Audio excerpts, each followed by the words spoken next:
My name's Chris Weir.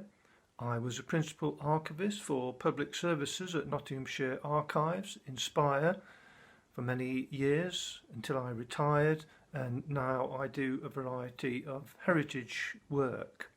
I was delighted to be asked by friends of Nottinghamshire Archives if I would contribute to their wonderful series of phonobites. I decided to highlight a historical complex, a mill complex at the village of Cuckney. If you know Cuckney, it's a small village, about 350 inhabitants. It has a lovely church with a 1200-ish nave. It's Grade 1 listed. It sits on the edge of the village. There's a number of cottages. There's a hostelry, the Greendale Oak, that's known for many miles around. But it's divided in two halves pretty much by the A60, the Mansfield Road, that proceeds up through the Welbeck Abbey estate area and on to Worksop. But if you dally in Cuckney and you go to the west of the A60, that main road, you'll go along Creswell Road, and then there's a little road called School Lane. And at the end of that short lane, you'll see a wide pond. You'll see lots of birds flitting around. You'll perhaps see a heron, some swans. So it's lovely.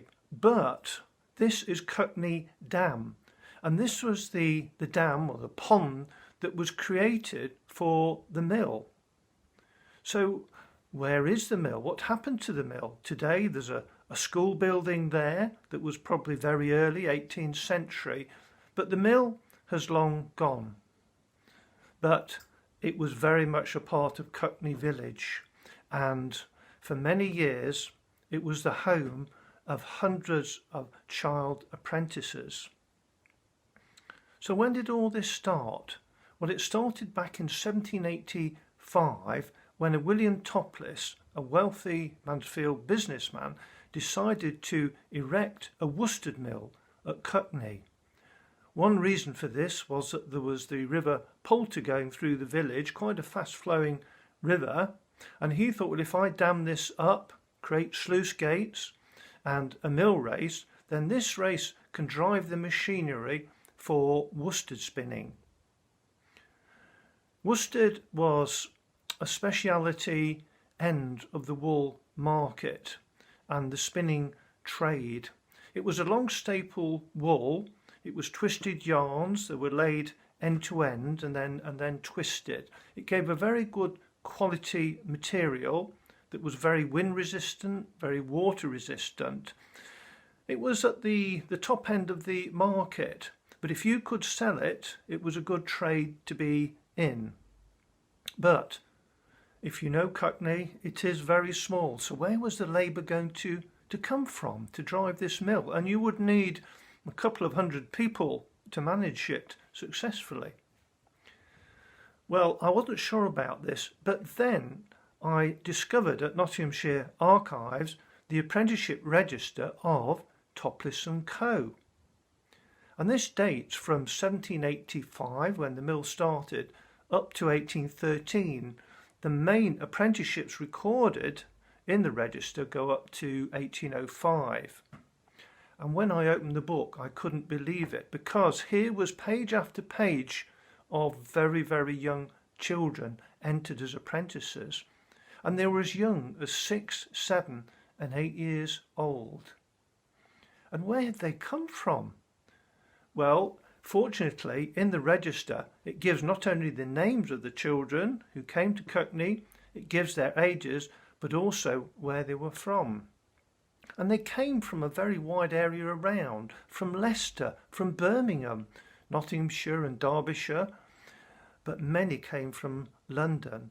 They came from parishes like Hackney, Greenwich, and then beyond Edmonton, Middlesex, Surrey, and many came from an institution called the Foundling Hospital.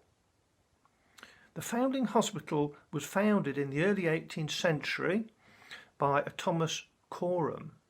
He was a shipwright. He'd gone to America and made his fortune. And when he came back, he decided to establish a charitable institution. And the purpose was to provide a home for children with the parents having disappeared. The parents had absconded for one reason or another and abandoned the children. And a contract had been made between Cuckney Mill and the Foundling Hospital for transporting many young children from the hospital up to Cuckney to work in the mill. Perhaps they thought they were doing a good thing at the Foundling Hospital and finding some sort of occupation for the children, but the reality was very different, because when you look at what happened to the children, and very briefly, this is recorded in the register, and it may be brief, but it's very telling, because one after the other ran away, absconded, or died. Some of the older boys went into regiments of foot, and some of the elder girls went into domestic service. In total, 786 names are recorded in the apprenticeship register. Now, for normal trade apprentices, you could work for 7 years and then you would stand a good chance of getting your indentures and being able to carry on in that trade. But this was not the case at Cuckney Mill. In fact, only 2 out of 786 children actually were taken on full-time at the mill. Just looking at one of the pages from the register, I can read that a William Walker had been sent by the overseers of Hackney in 1798 to Cuckney Mill. He'd run away, but he had been returned in 1800. And Mary Summerfield, she'd come from Tottenham, sent by the overseers of the poor, and after only a year she was sent to another mill, Davison and Hawksley's at Arnold. Mary Blissett, aged only 7, she'd been sent by the governors of the Foundling Hospital, and she ended up being sent to Davison and Hawksley's mill. Hannah Moore, Foundling Hospital. Catherine Pinnock, aged 7, she'd been sent from the Foundling Hospital, and after a few years it was recorded that she died on the 16th of December 1792. So it's a very sad register to be reading through. And a reflection on the conditions there come from a settlement examination in 1809. This is when the mill was closing or about to close, and clearly some of the children found themselves wondering how they would support themselves. And a Jane Bounds was settled by the poor law overseers, and it was noted in the examination that she had originally come from Edmonton in Middlesex, and that she'd been sent to the mill, to Topless & Co., to work in the worsted manufactory. And there it says, merely for her maintenance, without any wages for her service, in which she continued several years, she believes herself to have been an apprentice, and was upon the same footing as all the other girls of her own age, but she never saw any indenture by which she may have been bound. There was no chance she was ever going to become a real apprentice, a trade apprentice, and aspire to a trade. So you might say, well, was this mill ever examined by anybody? Did anyone go there and see what the conditions were like, where the children were sleeping, how they were looked after? Well, they did, because somebody from the Foundling Hospital went to Cuckney to have a look at what conditions were like.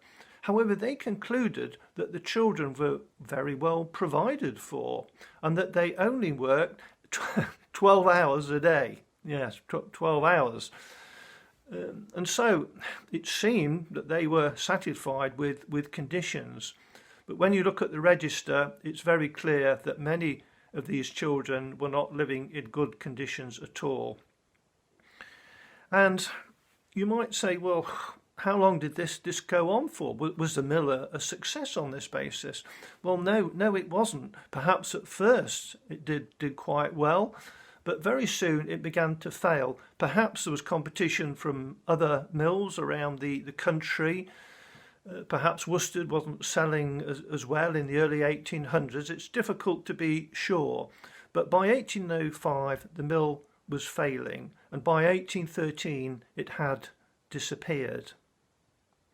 Some of the mill complex was subsequently demolished, but a portion of it remains. And that portion you can go and see. It's on School Lane, very near the dam. It's now Cuckney Church of England School. It was created in 1848, obviously some years after the mill had closed, and it was created by the Duke of Portland for the village of Cuckney. Of course, the Welbeck estate is very nearby. And the school has continued to this very day. And if you go to see Cuckney Dam, you can see the mill race spilling over from the dam. You can see sluice gates. You can see cottages. Some of the children lived in cottages. Some actually lived in the mill complex, around 200, perhaps sometimes more at a time at the mill. And every so often another wagon load of children would be sent up from London, sometimes from the Foundling Hospital, sometimes late in the evening, and they'd have heard the wagons trundling into the village and going to the mill with their cargo of young children for the mill. So the mill collapsed.